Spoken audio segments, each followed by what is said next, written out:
Hey guys, আসসালামু আলাইকুম। তো আজকে আমি ড্রয়িং করবো শেখ মুজিব। হ্যাঁ, আমি একটা ভিডিওতে দেখেছিলাম টাকা ড্রয়িং করছে, তো আমিও আজকে ড্রয়িং করব। তো চলো দেখি কতটুকু পারি। আমার কাছে কিন্তু সবগুলাই ড্রয়িংয়ের আছে ড্রয়িং করার জন্য। তো এটা হচ্ছে কি পার্ট 1, পার্ট 2 তোমরা পেয়ে যাবে ফাইনাল লুক।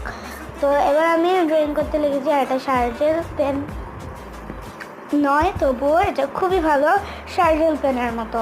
তো এবার আমি শুরু করে দিয়েছি, আঁকা স্টার্ট করে দিয়েছি। তো যেমনটা তোমরা দেখতে পাচ্ছ, আমি কিন্তু পারি না, তবুও যেটুকু পারি তো যেটুকু তোমাদের সাথে শেয়ার করার চেষ্টা করছি। তো এখানে আমার হয়েই যাচ্ছে প্রায়। অ্যান্ড গাইস, তোমরা লাইক করো এবং বলো তো আমি কোন গানটা লাগিয়েছি। Guess this song. হ্যাঁ, তোমরা পারবে তবুও। হ্যাঁ, আমি বলছি गिफ्ट कर तो रिंग लाईट नको मला चहा खाली आता जेवण करून जाईन